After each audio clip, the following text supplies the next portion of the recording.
Oscar Bevis for the Stomping Ground, powered by Wow Hydrate and available on DAZN. Mr. Eddie Hearn joins me. Can we do a quick little shout out? Shout out to Robbo, Mark Robinson. Yes. Let me kip in his house last night. Did he? Yeah. Robbo, you let Bevis kip in your house last night. Bit weird, isn't it? Shout little Stomping Ground shout out. I wasn't sharing a bed with him. No, I know, but I was just in the spare room. No, not weird in that respect. You strange man. Weird. What's weird that, about it? Well, weird that anyone would let you stay around their house, like, especially Robbo. What have I got? Do I give Is that bad because you guest flew? vibes? Is that or- because you flew? Did you come from Manchester? No. Yeah, Oh, so I was in Manchester for the presser. Yeah. I didn't see you yesterday. In Manchester for the presser. Drove back to Robbo's in Preston somewhere, and then flew from Liverpool this I morning. didn't know you lived in Preston. Ah, okay. So shout out to Mark There you Robinson. go. Yeah. Did you pay? No. You should buy him something. I bought him a KFC on the way home. Oh, actually. lovely. Nice. Yeah. So it cost me about 15 quid to stay at Robbo's.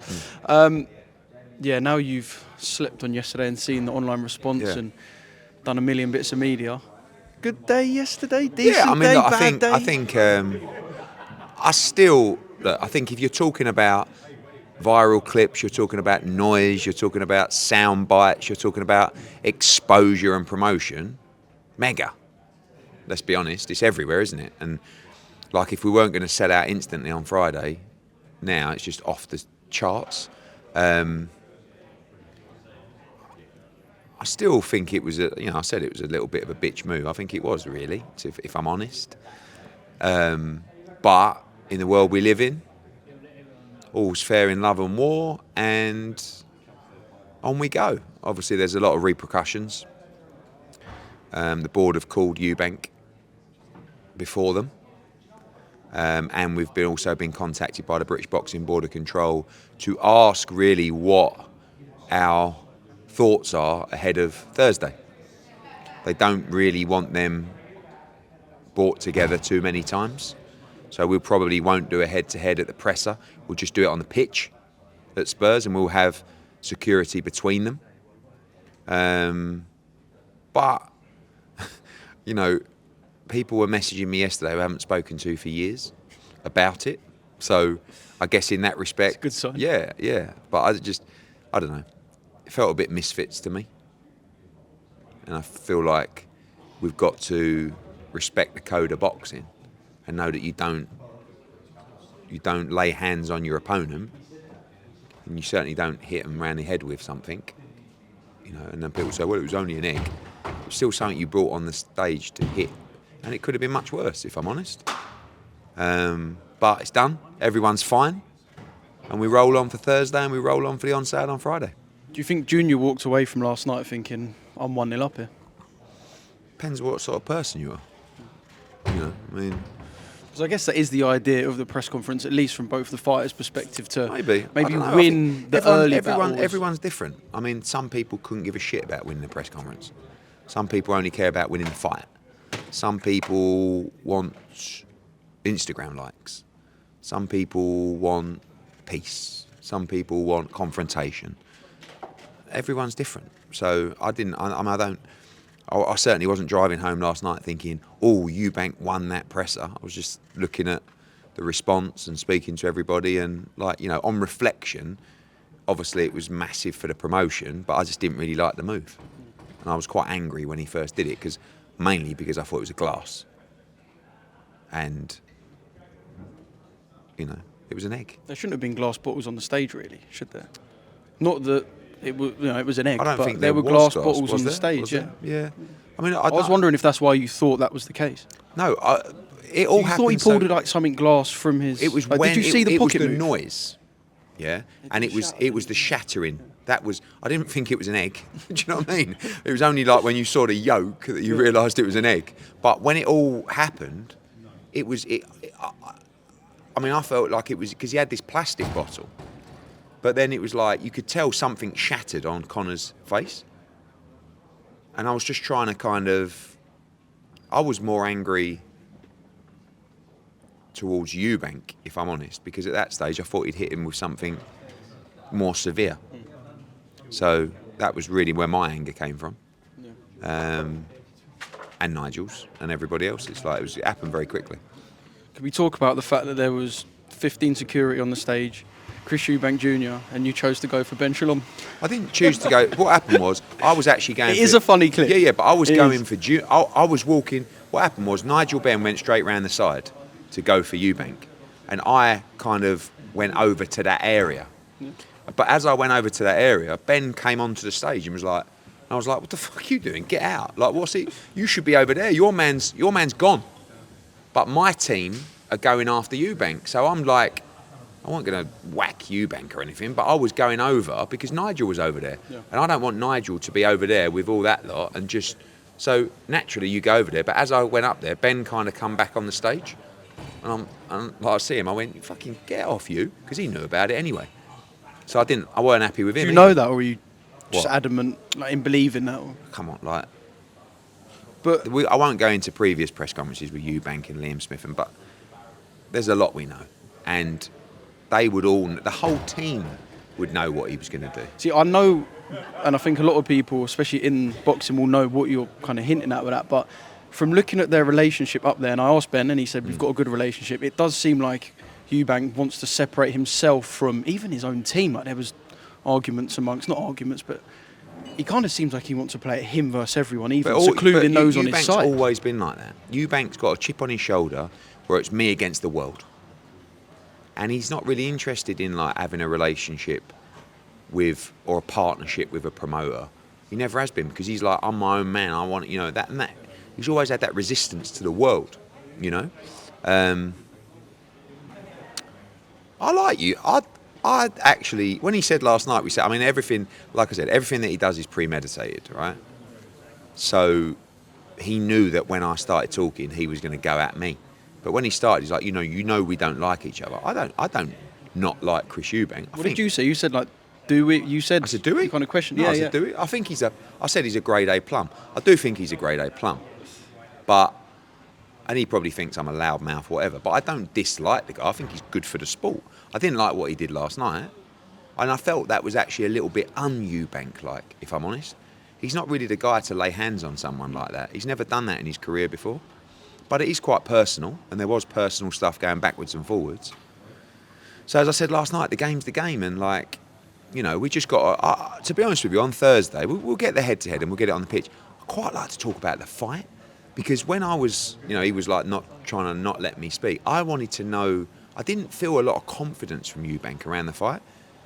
Like he was saying that you keep saying it's just about size, but I'm the better fighter on this. But I didn't really hear those bold predictions.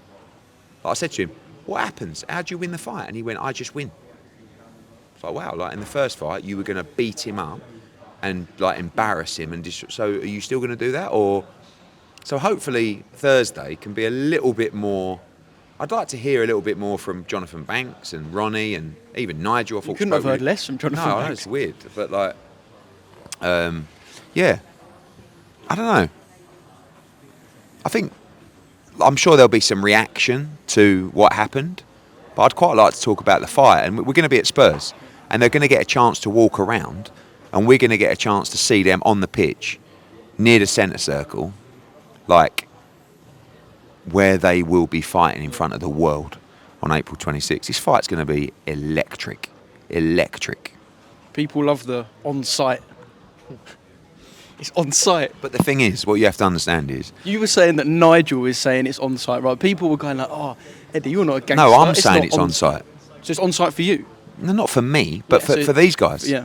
Yeah? It's never on site. Nigel, and he seemed... Yeah, but Nigel's chilled. Happy. Yeah, but he's calmed down. But you got to understand, it's happened. And nothing will... When they see each other, Oscar, like it's like... what you said, he got one up on you. He won. So you got one up on me with a bitch slap move with something you bought on the stage. Okay. What do you think, that just ends there? It never ends there, does it? And these guys aren't, it's not like people are going to be waiting outside people's houses. And when I say on site, you have to understand, I'm 45 years old. This on site thing is like this new phrase that's come out in the last couple of years from like kids wearing North Face jackets and like balaclavas on it. It's on site, bruv. Yeah. No, on site is just when you're on site, well, all right, in sight, I don't care. When I see you, it's on. This is what these people are like. So that's why we've been contacted by the board to say, let's make sure that it's not on site. You know what I mean? Is that your move tomorrow? North Face jacket, balaclava. Yeah, that, bruv. It is on site. When I see you, it's on, bruv. They've canned a face-off today. I saw the Ring magazine tweet. Was that like a gloves are off style round? Yeah, we can't have them anywhere near. I mean, can you imagine now if they're like this?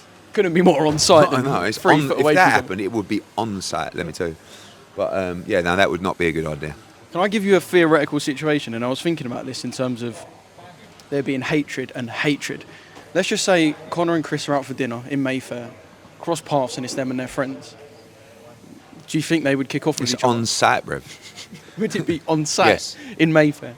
You Yes. think so? Yes. So outside of a boxing setting, Yes. Right now. like they'd be rolling around, you think? Right now. Yeah. Not before, But no. but off the back of that. And I don't know, but I don't think this lasts forever. But it was last night. Do you know what I mean? You know that. I mean, that's not just Conor Benn, and that's most. But if someone, not being funny, actually, like look at me, I'm a tart, right? Pansy. If someone slapped me round the face with an egg, and we got separated, even me, next time I see you, it's on sat. But do you know what I mean? Like literally, if you done that to me and I bumped into you in the street or outside of the thing, and I was still fuming, and yeah, I would probably have a go. Me, not a fighter. Me, I wouldn't let that lie. Would you? I would hope you wouldn't either. It's a liberty. I think because it's in the setting of cameras and you can see it as a sales point, people presume but it you never goes can't. any further. No. Yeah, I know. If you do stuff like that, you can't say, "Oh, it was just for the cameras, mate." You've whacked someone round the face. Do you know what I mean? You can't, like I said, even the biggest of, Dow. Like look at Darren Barker, right? One of the nicest blokes you'll ever meet, but as True. he will tell us, was fit former British Commonwealth, European and World Middleweight champion. As he right? don't stop What telling I said us, by the was, way. he said to me, if tonight Conor Benn was at a restaurant in London and went outside and bumped into Chris Eubank Jr. and his mates, would it be on? And I said, yeah, I think it would, right?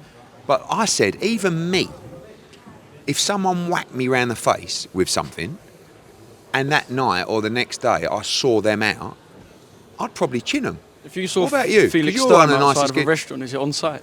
Someone dubs me over the head with an egg, yeah. Yeah, I know, yeah. No, but like whacks you around the face. Like when you see them in an environment that you might actually be able to get hold of them rather than being held back by 8 people. Even you, the nicest middleweight in the world. Look, would- I would Great. definitely, I Go on. would definitely look to poach them. And there'd be all sorts of scrambled eggs. Oh, poach them. I see what you said. Yeah, yeah. How has this man got a DAZN gig?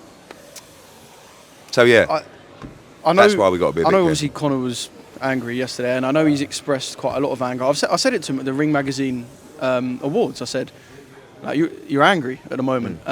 Was he angry when you got there yesterday? Because there was an article that said even at the press roundtable, the written press, listen, I'll be kind of completely straight and honest snapped with the you, touch. right? We had a round table with all the media. Now, we understand there will always be questions about his past, even though there are fighters in this country who are fighting almost instantly after failing tests without any questions, without any attacks, without any singling out. Like what happened to Conor Benn, I repeat, did not play it well, played it his own way, battled it himself without very little advice, just him with his opinions and his truths. The way that he was treated compared to other people that have failed drugs tests and are now mysteriously just fighting, right, without any explanation at all, is ridiculous, right? So anyway, we go into a round table and the media just go straight at it. What happened with this? In your UCAD case, what happened? We wanted blah, blah, blah. And it's like, whoa, hang on a minute. Like, you know that when I say that when he won his NAPD case, which was the third case that he won, I can't believe I'm still talking about it, it's so boring. You're told this is a confidential hearing, right? Now, in time, I think it would be great for that, situation to play out so that even the absolute haters who refuse to acknowledge that he's won 3 cases could actually be silenced, right? But it's like the media come in and it's like boom, boom, boom with a question. It's like, okay, so he sort of answers one and says like, guys, I'm not going to talk about that. I'm here to talk about my fight on April 26th. I won my case. I'm moving forward. Yeah, but blah, blah, blah. Are you going to be licensed by this? And it just wound him up. And he lost his reg. And I think I don't say he overreacted, because I think he was once again targeted. And he don't really want to talk about it. He wants to talk about April 26th. You know he doesn't have to talk about it, don't you? Like, he hasn't got an obligation to run it. He won his case. He doesn't mind talking about it, but they just went straight in, like piranhas. You know what I mean? It wasn't like, so how are you feeling ahead of April 26th? Big fight coming up, blah, blah, blah, blah, blah. You know, by the way, Conor, I've got to ask you, it was just like pad out, right, blah, blah, blah, blah, blah, blah, blah, blah, blah. And a lot of journalists that were getting things wrong, were making false accusations. Like, it was a pretty toxic room, but it is what it is. Like, you know, Do you reckon there's certain answers that if they would have got, they would have left for no, the rest of the build-up? Never. Because It's just going to stay that way. and the answers, it's this, well, what about this? And no, that doesn't make sense. And what? You can never win, honestly. So, like, when you win an NAPD hearing and it's a confidential hearing and you're told by your lawyers, right, don't breach that confidentiality and get yourself in any more trouble. You've won, you're free to fight, you've been fully cleared, let's go. Okay, you're not going to start revisiting. And like, he's had 2.5 years of questioning. Like, so yeah, he's under no obligation to start trying to justify himself. He did that in the hearing, yeah? That's why he won. But it baffles me, and I don't want to start like, I'm not calling out other fighters, but I'm not even going to go there because I'm not a grass. But it's baffling what is happening right now. Baffling. We'll full steam ahead for tomorrow. The world's longest press tour, 3 years or whatever, 2 years and 5 months. What's that? Eubank Benn? This build-up. Yeah, but listen. I know this is going to sound really stupid, right? But there's something like a gut instinct in me that perhaps still, and I've been saying this to a few people, and I think a few people feel the same. There's a gut instinct that I don't like, because I want to see this fight, that tells me something's off, and I can't put my finger on it, and that's just Really? me being honest. In No, I terms don't of feel seeing that. them in the ring, I don't know what it is. No, I don't feel that. I feel that's probably just the time. And you going, we've waited so long for this. Like, I just still don't believe they're going to. Listen. Maybe because yesterday was a bit pantomime-ish. That I don't know. I Well, just it can't wasn't. put I my mean, finger on yesterday's the kind of thing that can stop the fight from happening. Do you know what I'm saying? Someone gets injured, the board. I mean, you know, he's got to answer to the board now and that kind of stuff, which is fine. Like, he'll go through that process. They're both making a lot of money. History will tell me when they're both making this kind of money. Trust me when I say they're getting in that They ring. want to get in that ring. They'll get in that ring. And Chris is making more money to restrict Not really. himself. No, as- it's just a as he case. says. Like, listen, as I said to Shalom, you signed a contract. I mean, my job is to negotiate the best deal for my fighter. We negotiated not just a great deal, but all the things that we wanted to.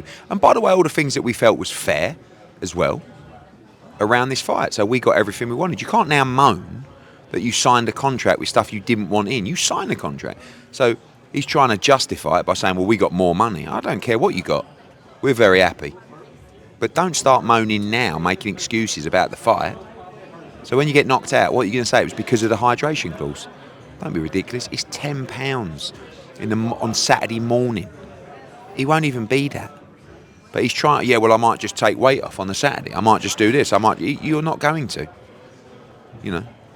The theory, what Ben Shalom put to me when I asked him is that whoever wins in the rematch, there's an amount of money you'd get as the winner and the loser, and that Conor didn't take the winner and loser amount. Didn't get offered that. Because of a We lack got of offered an confidence. amount of money Just one. for 2 fights. Okay. Yeah, that was it. We didn't want the second fight. This is what I said. This is where Ben got totally stitched up. They asked for a rematch clause. We never discussed once a second fight until they came to us and said, oh, by the way, Eubank wants 2 fights. And we was like, all right, okay, well, Happy days, 2 big fights. yeah, but they want a rematch clause. And I said, oh, do they? Okay, well, if you're happy to do that, we don't mind 2 fights. And that was it. And this is the money for the first fight. It was never like, less. We just said if we get this amount of money over 2 fights, we're happy. And we don't. By the way, it's a 50-50 fight. Conor Benn, pound for pound, much better fighter, much sharper, much younger, fresher, more devastating, more accurate. Better combination puncher. But he's up against the bigger man. And when Eubank said he didn't like it because people said he might win because he's bigger, it's the only way he's going to win. He ain't going to win because he's better. He ain't very good. But he's bigger. And he's a tough kid, man. He's old now. Do you know what I mean? So, but it's a 50-50 fight. And I was shocked when they requested a rematch clause. But maybe, good business, maybe, I can't wait for tomorrow. I can't wait for fight week 26. Listen, I can't wait for 10 minutes' time in here. We are going. What a life we're living at the moment. What a world we're living. And I actually feel bad that we've had to. I know yesterday was massive. We've had to kind of stop talking about this is a real fight. We got 280 tickets left, completely sold out in Belfast. The atmosphere is going to be absolutely wild. It is such a good undercard as well of so many good 50-50 fights. And the main event's breathtaking. I mean, it's not just a brilliant all-Irish fight. It's a fight to determine Boots' mandatory. It's a massive fight for both. And we're coming off what a night in Riyadh, then wild press conferences, a wild night in Belfast. It's non-stop. Boxing's in such a great place at the moment. And I'm knackered, but I'm also absolutely buzzing. Can I ask you a quick question? Just something that was a bit puzzling. There was a poster put out that said Craig Richards was fighting in like an 8 or 10 round on the Riyadh season card, but this fight was against Body was never off. For some reason, about 8 weeks ago, there was a discussion of, I think it was Troy James against Craig Richards, right? It never went anywhere.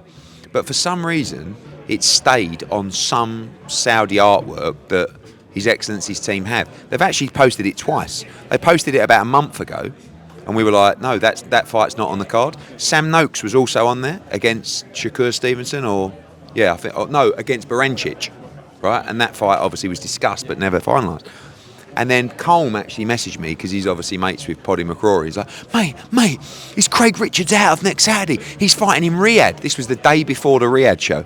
They posted it, a running order. I was like, mate, he's not in Riyadh. Well, he's like... So, no, Craig Richards is fighting Paddy McCrory.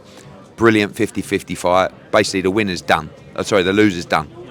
It's career over for the loser of this fight. Big stakes. Yeah. So, Kurt Walker... also in a great fight against Leon Woodstock. Tommy McCarthy against Stephen Ward, all Belfast, bust up. I tell you what to look out for as well. On the undercard, before the bell, is a brilliant women's fight. Okay, it's Shauna Brown, who's Spencer Brown's fighter from Gold Star, and a Turkish fighter called Elif Turnan, who's for a long time she's been looking for an opportunity. Her team have been bombarding me for years. This is basically going to establish the mandatory probably for Caroline Dubois, and it is going to be an absolute war, I tell you. Brilliant all-Irish fight as well on the undercard before the bell. Aaron Bowen as well. It's a great night of boxing in Belfast. If you're in Belfast on Friday, the weigh-in is at 6 p.m. at the ICC. Come down, going to have a lot of fun down there, and also the Fight Day 5K, Falls Park on Saturday. Bring it on. Final one. How many people do you think tried to ring His Excellency last night? No, I spoke to. It wasn't His Excellency. It wasn't His Excellency. I presumed it wasn't going to be his. It was Mohammed, who works for him, who's a lovely man, and it was a hilarious conversation. We now can't go to sleep. Right, I said to him, "What did you think of that press conference?" "Oh, we loved it, but I have had over 200 phone calls." I said, "Well, at least you know people were watching." Do you know what I mean? So, how many were fighters going? I really needed an opportunity of realising it was Mohammed. Final one. How on site is it tomorrow? Nothing's going to go down tomorrow, but obviously... I don't believe you. You've just got to be smart with it, haven't you? Fighters are different. Like I said, there's a difference between bit of a pansy, if you like, and someone that fights for a living. And when you get touched and you get punched or slapped around the face, there is a very good chance that it could be on site.